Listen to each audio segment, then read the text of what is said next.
Family and fellow soldiers, I'm the Professor, and this is the Moment of Truth.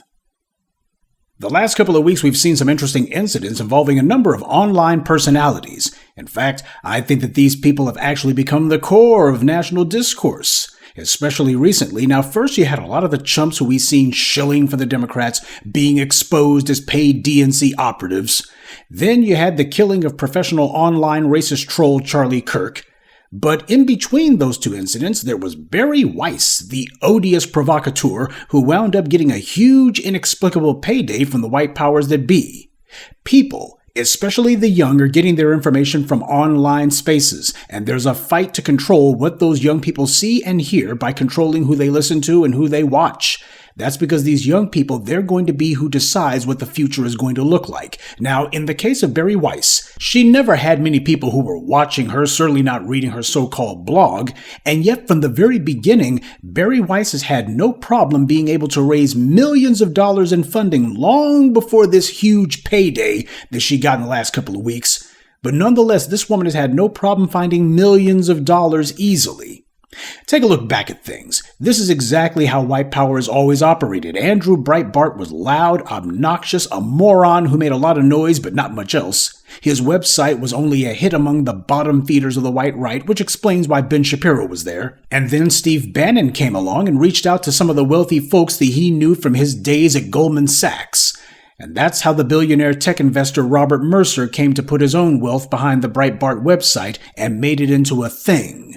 Ben Shapiro was there, that is until he decided that he would start the same grift, so he began his own website, his own Breitbart knockoff, the Daily Wire, and what a surprise, he also easily found backing from fracking billionaires.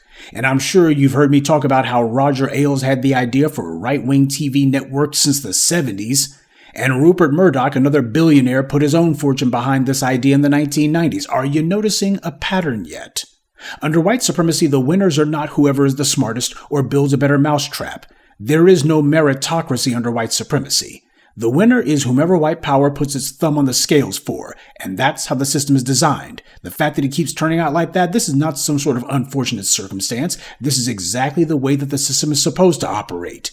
Whenever you hear some white right-wing blowhard blathering on about the so-called invisible hand of the market, that's a lie. Even they know it. The market isn't invisible at all. It has masters, and that hand is a white one. And like every master, they've got servants, plenty of them, whose job is to throw people off of their white paymaster's scent. The markets don't just sprout out of the ground. They're created, and under white power, it's controlled. When GM was making record profits in the 1980s, they began closing their plants and sending their jobs overseas and offshore.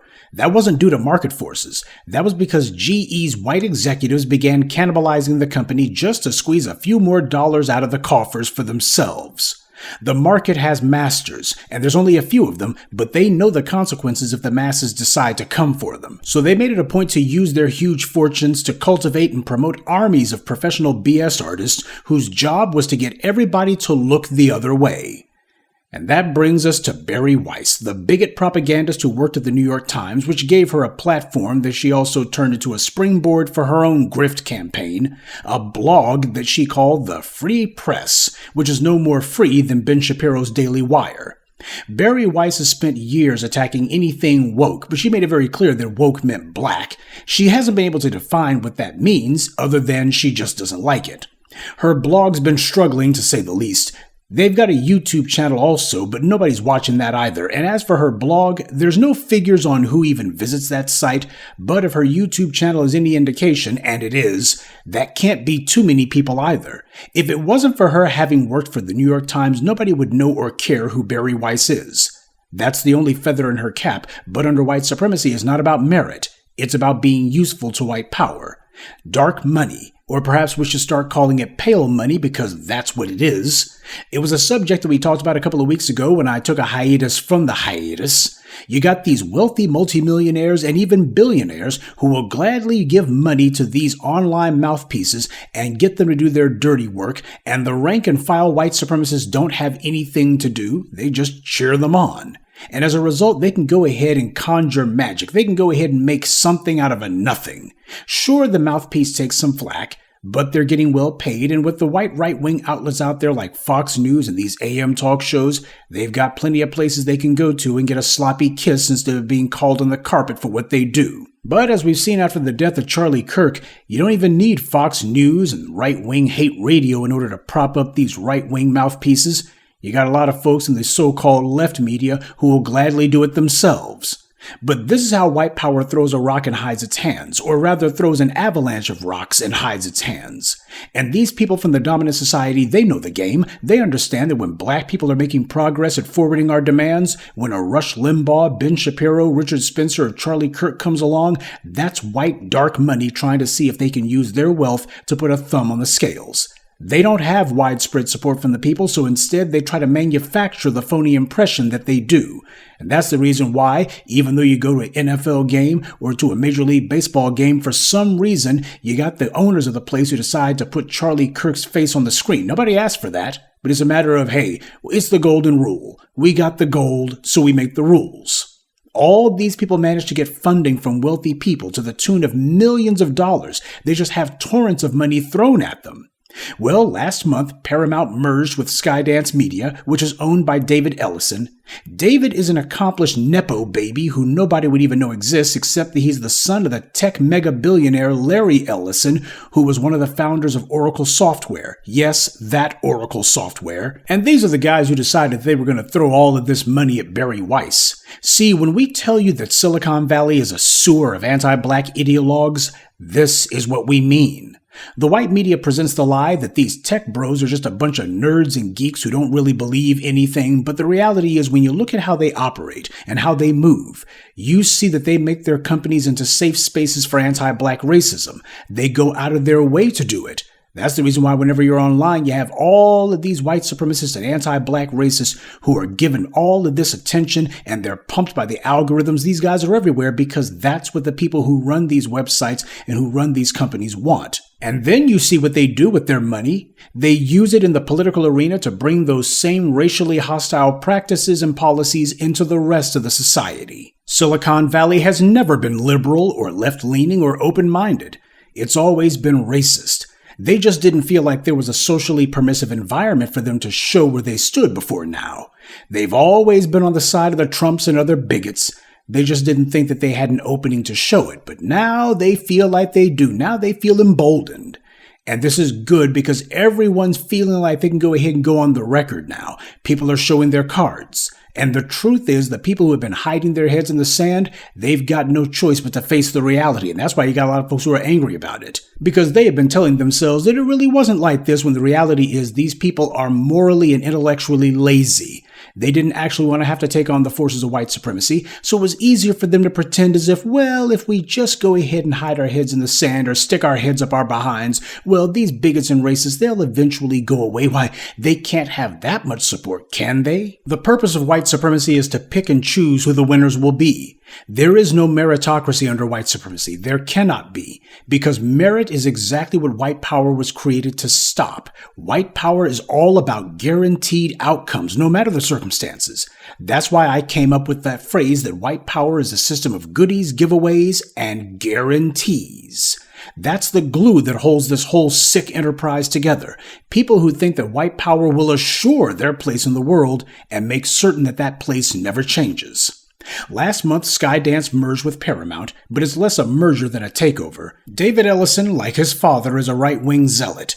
Paramount is the parent company of CBS, and just to make a statement about what it is they want, Paramount also made what on the surface is a ridiculously idiotic decision to buy Bari Weiss's struggling, pathetic blog. And not just that, they decided they were going to pony up $200 million at least. And this unprecedented move got a lot of attention precisely because of the fact that there's absolutely nothing that justifies it. There is nothing about her blog, or its audience, or its performance that justifies $20 million, much less $200 million. So obviously this is somebody who wants to reward her because apparently she's putting forward the kind of stance they want to see. Skydance has also been fueling rumors that Weiss is being looked at as a potential CBS executive now. Bari Weiss never worked in television. Her blog has no views. What about her qualifies her to run a major website, much less a major TV news division? absolutely nothing. But white power isn't about merit, it's about being useful to white power. Bari Weiss's politics are in line with David Ellison's, and while a lot of people see this as a trolling move by Skydance, I don't think it is. Donald Trump made a Fox News weekend anchor into a Secretary of Defense, and he also put other media flunkies into positions of high governmental power. There's more than a few undeserved white male power brokers who would also like to do the same thing, and Trump has opened the door for exactly that. Too many people think that what is called news is somehow sacred and meant to be serious and factual and honorable. And if you believe that, then you're a victim of the white media's propaganda. Simply put, the white media has always been a toilet of gross exaggerations, deliberate fictions, and outright lies.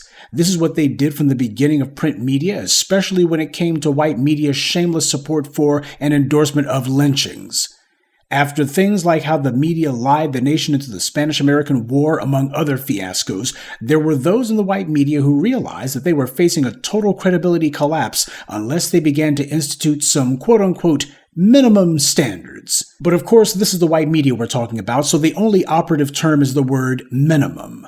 They began insisting on basic things like factual sources, separating opinion from so-called hard news, the kind of things that were normal among academics. And the white media also flooded the zone with endless propaganda, praising themselves as being guardians of the First Amendment and fearless champions of speaking truth to power.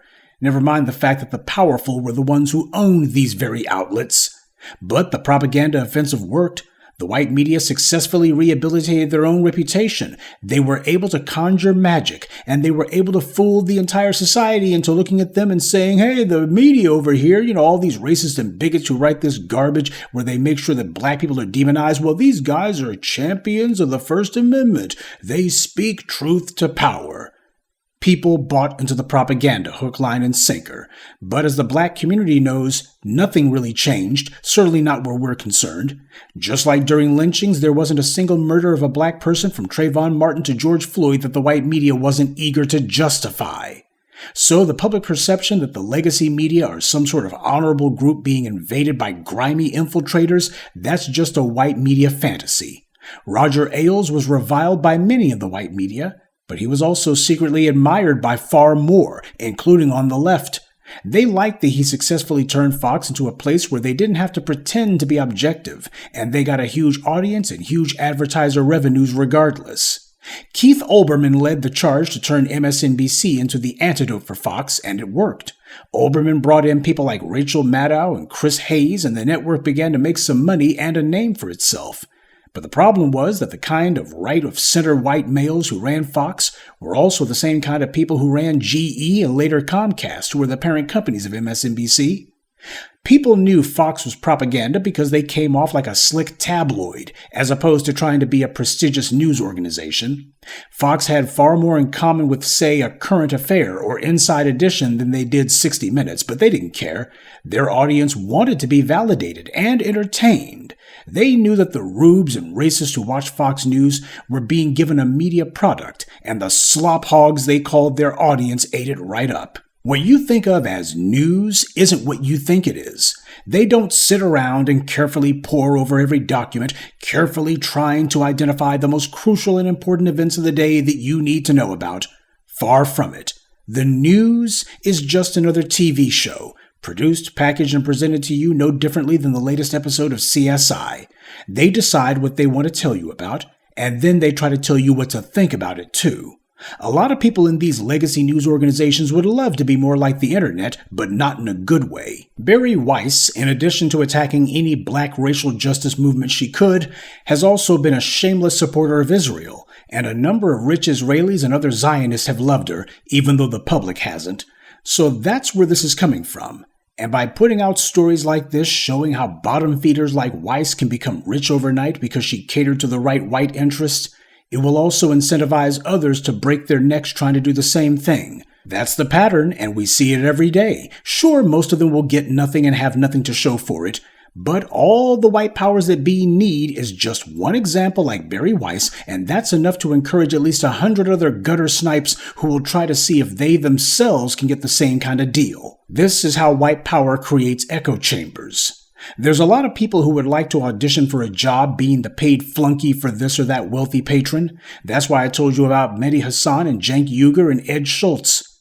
Do I think that Mehdi's speaking from principle? Most of the time, yes. But I also think that if someone had waved the right amount of money under his nose a decade ago, he would gladly sing a different tune. He got in where he fit in, just like the Young Turks did, for a while anyway. But they didn't have anyone fooled unless they wanted to be, and the same goes for Bari Weiss. Her pathetic attempts to become the next Breitbart failed, but she was already in the right circles from her time at the New York Times, so sooner or later something like this was bound to happen. But the last few weeks has been a face peel for the grotesque visage of the white media. People are actually being reminded that there's big money behind a lot of these online people that you've been seeing and hearing about. How come these people always seem to have these resources? How come these people get a good spot in the algorithm and get pushed? Is because white power is behind them. What goes unsaid, of course, is that there's also a lot of black people who would love to be in the same position if they could get there. And that's the reason why you got so many of these sorry Negroes that you see shilling for this or that interested party. They're all trying to get on the take. They've all heard about the private get-togethers either up in the Hollywood Hills or in some exclusive island or perhaps in the Hamptons, and a lot of these online personalities and so-called influencers see that and think to themselves that they would gladly pawn their own souls if they could get in those circles too. And so a lot of them have been trying to do exactly that. But understand something. If you decide that you want to swim in the same sewers as the Bari Weisses and the Ben Shapiros, you can try, but just understand that when you call yourself trying to swim with these sharks, when they call you chum, that doesn't mean friend. Good day, and be one. I'd like to take a moment to mention some of our contributors: Peter Webb, Amir Miller, Bo McLean, Norma Anthony, and Suleiman Alaji. Salute to them and thank you to everyone for listening, liking, and sharing this message. Black empowerment only exists because of you.